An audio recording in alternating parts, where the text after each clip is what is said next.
And a good football Friday summer morning. Eagles fans, appreciate you streaming here on Birds 365. You got Mac and Mac, John McMullen, Jody McDonald. Glad to be back after missing out on yesterday. I miss Johnny Mac when I don't get to shoot the Birds breeze. I don't believe that, Jody. Come on. You can't lie this early in the morning. Yeah, I can. and here's the one thing I can definitively say. I like sleeping in to 6:25, better than getting up before 4 a.m. to be on the air by 6 o'clock. Yeah, I like sleeping in. Now that I believe, yeah. That after the Phillies got a 3-1 win last night. Wake up, yeah. And yes, we're going to talk about the Birds, even though it's a busy sports day in Philly with the Phillies being hot and James Harden opting back into his contract. I'm not sure quite how I figured that one out and understand it, but we'll see how it plays itself out. Here's what we're doing on Birds 365. We're counting up and we're counting down. Counting up is today is show number 560, episode 560 of Birds 365, and counting down to just 25 days until camp opens up. Yeah, it's actually getting into numbers that we can handle, can understand. 3 weeks and change until the camp actually gets underway. We can start talking about what's happening on the field for the 2023 season. For right now, we have to settle with what's happening off the field, and this is the summer downtime. So, yes, lists aplenty, and John and I have been reviewing the one that he and Ed Kratz put together for Sports Illustrated, top 25 Eagle players coming into the season. And yesterday was supposed to be a special day. On the day that ranked player on the Eagles was supposed to appear on Birds 365. You scared him off, Johnny Mac. What'd you do? Worked out. I don't know, man. Worked out perfectly. Milton Williams in town having a big, I should mention that right off the top, 7-on-7 football tournament with his teammate, Zach McPherson. It's tomorrow, 11 a.m., Eastern Junior Vikings Field in Voorhees Township. So for local people in the Delaware Valley, if you want to stop by, certainly do that with Zach McPherson. Only about what, 4 miles from my house? Yeah, exactly. Jody, you should be there. I might have to get over there tomorrow. You should be there. I'll stop by at some point.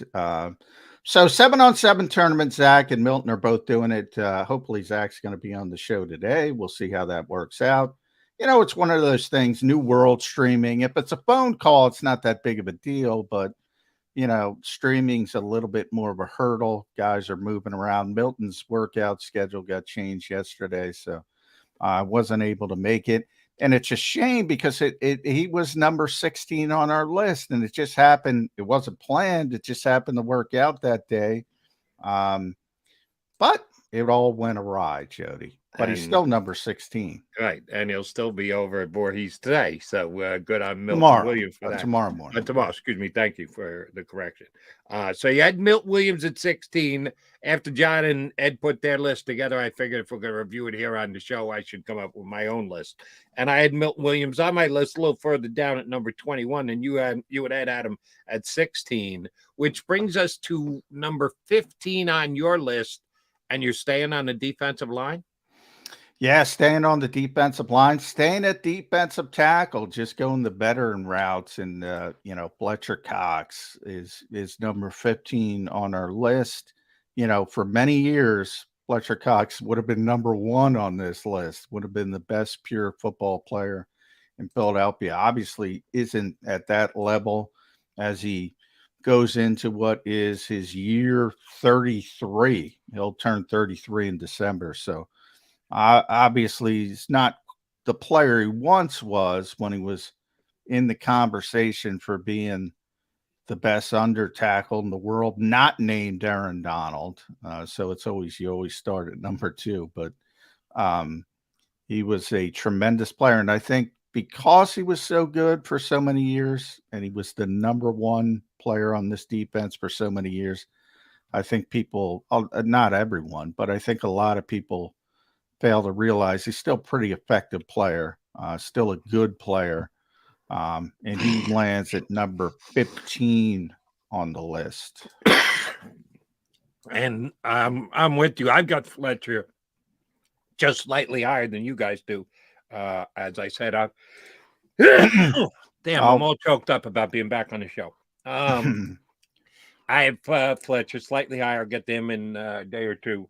My 16 and 15 are N'Kobe Dean, who I had higher on my list than you and Ed. Had no great surprise. You know, I've been on the N'Kobe Dean top of the fan club bandwagon forever, so I had him at number 16. And I had Avonte Maddox at number 15, which I see by your list, you haven't gotten to Avonte Maddox yet. So I got Fletcher no. higher. You got Avonte Maddox a little bit higher than I do. So we'll continue to reveal on Monday. We'll have 3 new guys because over the weekend, SI and John and Ed come out with a guy a day. So we'll have 3 new ones on Monday. But you went back. Well, we're not going to be here Monday. We're going to have a bunch to go over because July 4th, I guess, is Tuesday. So correct me if I'm wrong, Xander. We're not doing shows Monday or Tuesday. And then we'll be back Wednesday, I believe. Monday, Tuesday off. Yes. Oh, so we got both Monday and Tuesday off. Okay, so yeah, we'll have we'll almost be in the single digits by the time we get back on Wednesday. All right, so we'll have plenty to do.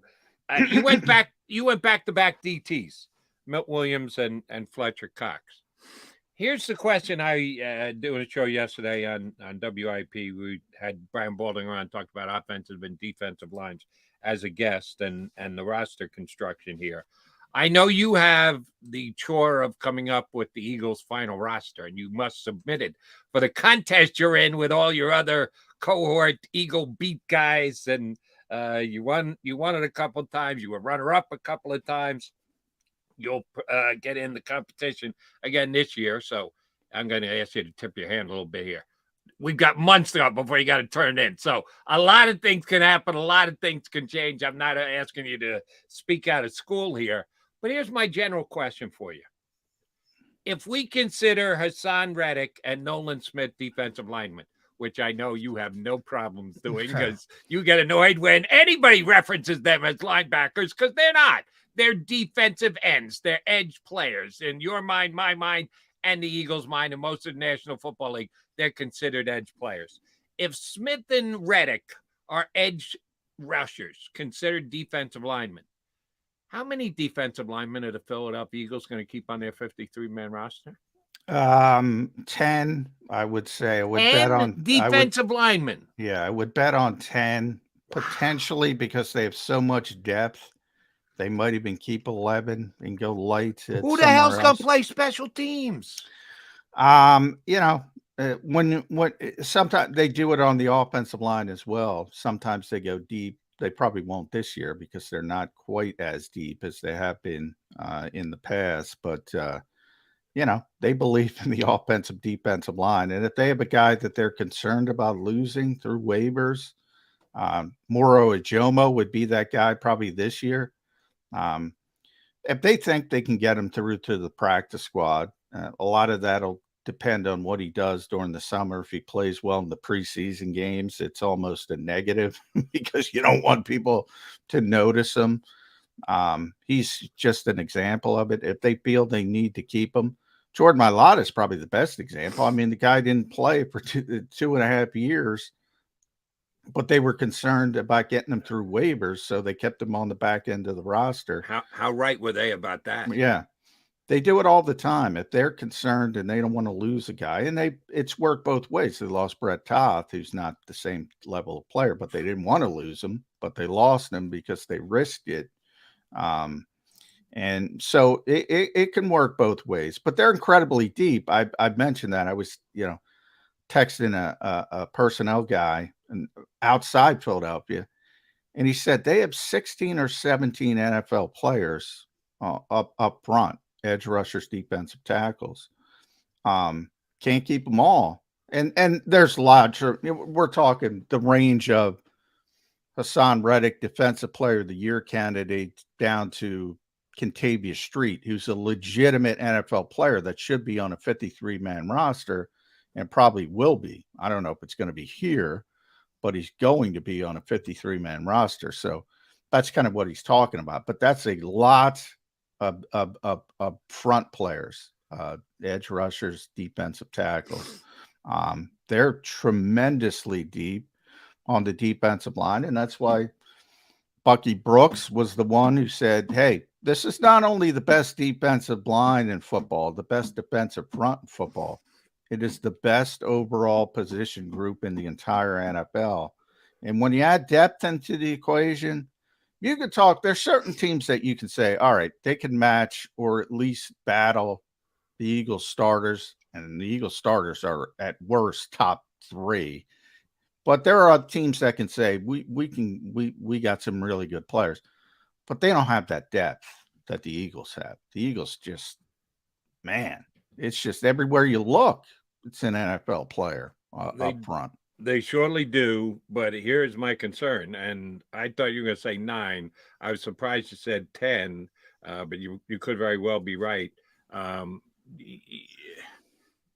Did they carry 9 or 10 all last year, or is this because they've done such a good job at adding the 2 Georgia studs that they took in the first round? Of course, they lost Javon Hargrave, but they added 2, subtract the 1. That's still one more depth guy. And as of right now, they don't have the chasing the ring veteran defensive tackle, 2 of which they brought in last year. So I'm comping this year to last year. Did they carry 10 during the year last year? Is that they were in that. I'd have to look back at the initial 53, but right off the bat, remember Derek Barnett was on the team. Patrick Johnson, Kyron Johnson was an edge rusher last year, so they had 5 on the edge. I'm trying to think where they were at defensive tackle, but eventually when they bring in Linval Joseph and Ndamukong Suh, that tells you now they had an injury to Marlon, but they had all these defensive tackles. So they were at 10 at points. I forget the initial 53. I'd have to look back. But yeah, man, they just value the position. And when I was talking about Kyron Johnson's a perfect example. They moved Kyron Johnson off ball linebacker because he's got no shot on the edge on this team any longer. So you throw him out there and say, he's an athlete. Let's see what he can do. And his sort of path would be through special teams if he does make the football team. But yeah, they have no problem keeping 10 players on the defensive line. Zero problem. As you mentioned, either Jackson or Johnson, if they make it, they're going to have to be key special teams contributors. Does a guy like Nolan Smith play specials? Oh yeah, he'll play special teams. Yeah, he likes it too. He's already embraced that idea. I mean, when you're down to 46 players on game day, I mean, and you're a backup and you're athletic, you got to play special teams. And well, Nolan Smith, I know I'm parsing words here. I'm sure you don't. He doesn't. Nobody considers him a backup. He's a rotational player. There's, for me, a difference between being a backup and a rotational player. Do you look at them as the same? No, there's backups. I mean, the Eagles play into that, and Fletcher, who's our number 15 today, says it all the time. We don't. He says that we don't consider them starters and backups. Well, the playing time considers them starters and backups. Fletcher and Javon still played more than the other defensive tackles. Josh Sweat and Hassan Reddick still play a heck of a lot more. So yeah, I mean, you're talking 20. Maybe 25% of the snaps, if everybody's healthy, yeah, he's a backup. I mean, there's nothing wrong with that either. But they like that. It's a rotational position, but Hassan Reddick's going to play significantly more than Nolan Smith as a rookie. Josh Sweat's going to play significantly more than Nolan Smith as a rookie if they're healthy. That's just the way it is. Understood. So I get your definition, and everybody else got your definition as well. Might not be backups, but they're in the rotation. Some play significantly heavier, some play less. If you look at the less as backups, all right, then I understand. All right, here's a key guy I want to ask you about and I know I'm getting all caught up in special teams, but when you're talking about roster, you know this, Johnny Mac, you get in a contest every week, every year. You got to figure it out. That's where you beat people. Exactly. That's where you beat people. Special teams. Yeah, because a lot of people are like, oh, I'll take the fifth best wide receiver. Well, if the fifth best wide receiver can't play special teams, He's he ain't not making making the the team. 53. No. Exactly right. So here's the guy who no one would in any way, shape, or form, rotational, backup, whatever else, think of him anything less than an every down guy. Nakobe Dean did all his playing, almost all of his playing last year on special teams. He only got 32 snaps from center all year long, which I bemoan and people question me at the top of the list. He is slated right now to be their every down back. He's going to get the dot on his helmet. He's going to call the plays. I mentioned that Brian Baldinger joined us yesterday on WIP. I asked Baldy the question I've asked several of our guests, and I'll ask Andrew DiCecco is going to join us in hour number 2 from Inside the Birds. When the Eagles open up in New England, if they win the coin toss, which they did more often than not last year, and chose to defer, which they did every time last year, that means Jake Elliott gets a kick it out of the back of the end zone in Foxborough, and the Patriots start 1st and 10 from the 25. Who will be the 2 linebackers on the field for the Eagles? 1st and 25, start of the game. That if there isn't a down where you're going to want 2 linebackers on the field, more so than that, I don't know when it's going to be. And Baldy said, I would not be surprised if they have an extra defensive back on the field. 1st and 10, first play of the season from scrimmage. He's already got the Eagles down to 1 linebacker. We know that linebacker, or we believe that linebacker is most likely going to be Nakobe Dean. They're going to ask him to play specials this year? No. Because he's going to play.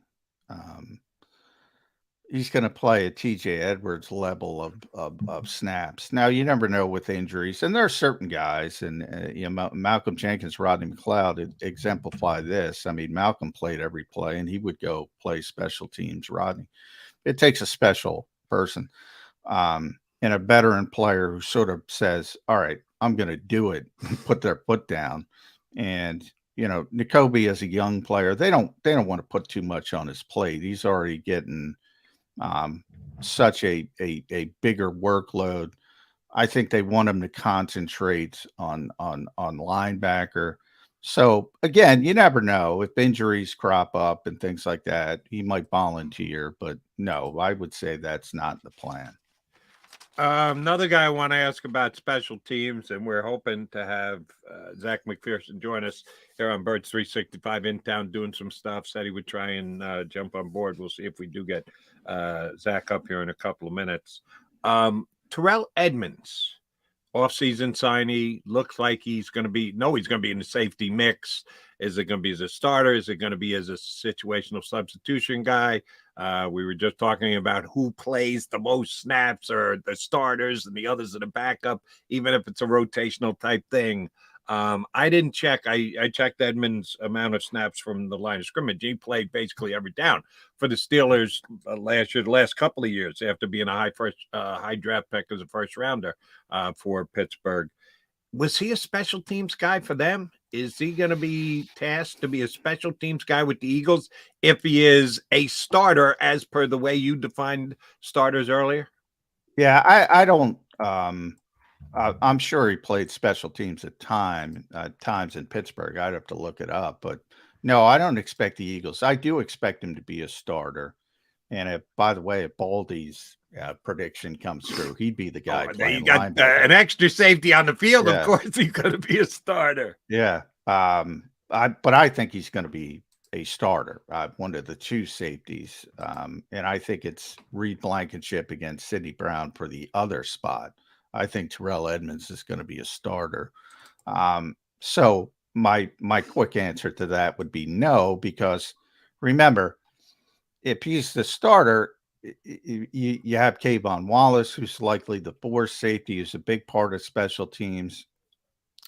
And you would have the loser of the other battle, whether it's Reed Blankenship or Sidney Brown, also playing a heavy amount of special teams. So, no, he's not. And I've compared Terrell Edmonds to Anthony Harris in the fact that, Anthony went from starter to off the roster when they traded for C.J. Gardner-Johnson because he Right. wasn't a special teams player. That's kind of the same kind of window I put Terrell Edmonds in. And I don't think if the trade is coming this year, I think it's coming at linebacker. So I don't think it's going to come at safety. So I think ultimately Terrell Edmonds is going to be um, a starting player on this team. And if he plays special teams, it'd be very limited. And I'm trying to, as I talk here, I'm trying to look it up. He played 49 snaps on punt return teams. So he's basically blocking on punt returns. He played 58 snaps on extra points and field goals. So essentially on the blocking units. So he might do something light like that, but he wouldn't be a core, as they call it, a core special teamer, that type of thing. One more guy I want to ask you about special teams. I'm pretty sure I know the answer, but it'll get me to my next point. The reason why I'm asking all this is because you and I have debated back and forth a little bit, and I give you your props in that you probably got a better read on this than I do because I just uh, Howie Roseman has done such a phenomenal job at marketing, managing this team, doing deals. Executive of the year last year in the National Football League, very deserved. He made one major mistake going into last year, and that was extending Derek Barnett. And this is not 2020 hindsight because Derek Barnett got hurt. I told you here on Birds 365, I thought it was time to move on from Derek Barnett before they ever gave him the contract extension, which they did, which at some point they're going to pay a price for. Well, actually, they already did pay a price because they went out and attempted to replace him with Quinn, who they gave up a fourth round draft pick for and got basically nothing out of in return. So they're going to have to pay for it again. He's only on the salary cap for $1 million this year, $1,080,000. He's got a per game roster bonus of about 50 G's. So it'll add something more onto it if he's on the team. But they've done another one of these put it off future contract hit deals with him. So when and if he becomes an ex-Philadelphia Eagles going to take about a $10 million dead cap hit. And if you're going to take a $10 million dead cap hit, you want to do so on a player who at one point gave you more production than Derek Barnett has ever given the Philadelphia Eagles. Is he a special teams player? Because he's got a chance to make this team this year, more so because they want to put off the dead cap hit than anything else. Then they actually believe he's going to get 7 or 8 sacks as part of a rotational defensive end position. Did Barnett ever play specials? Yeah, he has. And again, when you're talking about defensive linemen, it's generally just more in the blocking role, especially as a younger player. But no, at this stage, he's not going to play. He's certainly not going to be, as I mentioned with Terrell Edmonds, certainly not going to be a core part of special teams. But that dead money hit you gave was pre-June 1st. We're already past that. The Eagles could cut him today and take a $3 million hit this year, and then they got to take some smaller hits in the years moving forward. I still think he's a very likely trade candidate, and if they trade him, that dead money goes down to under $2 million. Now, the problem is he's had a torn ACL, right? So he's got to prove he's healthy first. He did not take part in the off-season work because he tore his ACL in early September, the first week. 9 months would be mid-June. So he's probably cleared now, and he's going to be cleared for training camp. And if he shows up teams around the league, again, not everybody's as deep as the Eagles on the defensive line. In fact, I would say there's 31 teams not as deep as the Eagles on the defensive line. And that is a valuable position. And I've been saying it. They can get something for Derek Barnett as long as he proves he's healthy. Now, I'm talking day 3 pick, conditional 7 that maybe turns into a 6. Nothing grandiose, but they can get something for Derek Barnett. And ultimately, I think they will because they have so much depth. And right now, You know, it's Reddick, it's Sweat, it's Graham, it's Smith. There's no real reps there for him.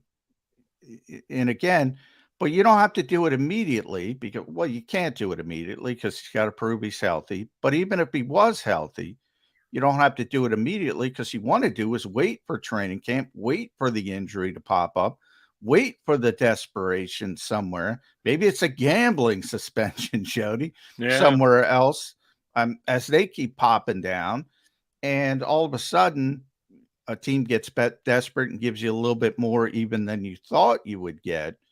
You know, the Eagles have Janarius Robinson. They have Patrick Johnson, who's played. They could always move Kyron back. They have so many bodies, as I said, at edge rusher, defensive tackle. They're dealing from a position of strength. Ultimately, I don't think Derek's going to be here. It's not that huge cap hit that it would have been pre-June 1st. It's more palatable, and we'll see. But if somebody gets hurt on the Eagles, then all of a sudden you still have them. You're still in the back pocket. Bit of a safety net. Yeah. I certainly understand that, and I apologize for giving the pre-June 1st number. Maybe you understand the workings of the salary cap better than I do. I always thought that it was trade or release. It's the same cap hit for future years going forward. Why less for a trade than if they were to flat out release him? Because if that's the case, I'd trade him for a conditional seventh, which disappears. The Eagles, the only team in the world to actually put the first higher payment first, and then if he doesn't achieve certain stats, they get a lesser pick. Everyone always says it's the lesser of the two picks, but it can advance to one. But the Eagles like to state it as if they're getting a better pick. So you can state it as a 7th round pick, which could become non-existent if he doesn't achieve certain stats with his new team. If there's $1 million difference between being traded and being cut, I don't even care about that day 3 pick that I get. I do it just for the sake of saving $1 million on a dead cap hit. Yeah, $3,057,000 if they cut him. If they trade him, it's $1.977 million. And I trade him for a sandwich. Well, you got to get something. You got to get a bag of footballs. Hey, Otherwise, there's some good sandwiches out there, Johnny Mac. Are you bad mouthing sandwiches? Are you not a lunch guy? No, we'll give Wawa the free plug for Hoagie Day. Yeah, give me a hoagie. Yeah, I mean, because remember, if you're cutting him, nobody's picking up the contract. So that's the difference. Somebody's picking up the contract if they trade for him. So if you cut him, everything gets, put on the books right away. Whereas if you trade him, all you're worried about is the original signing bonus, and that's what you're responsible for. And they're taking on the contract. So that's the difference. But if it were running back, I would tell you they're not getting anything for him. If it were linebacker, the devalued position, edge rusher, man, desperation for teams in this league. There are so many teams in this league that do not have good defensive linemen. It's same thing with offensive linemen. I would have the same argument with people that say Matt Pryor stinks. Matt Pryor stinks. Maybe stinks to you because you're used to watching Pro Bowlers and all pros, right? But everybody, there's a whole other world out there, and that's the same category Derek Barnett will be in. As long as he's healthy, he's got to prove he's healthy. First things first, then we'll find that out when camp arrives in 25 days. Yet the countdown is on here on Birds 365. All right, John McMullen, Jody McDonald. Hoping to hear from Zach McPherson of the Philadelphia Eagles. If that doesn't happen, we'll continue to talk Birds with you. Hour number 2, we're going to get Andrew DeCecco from InsideTheBirds.com and their podcast to jump aboard. So it's a Football Friday. Mac and Mac hanging with you. Plenty of time to continue to talk Birds here on Birds 365.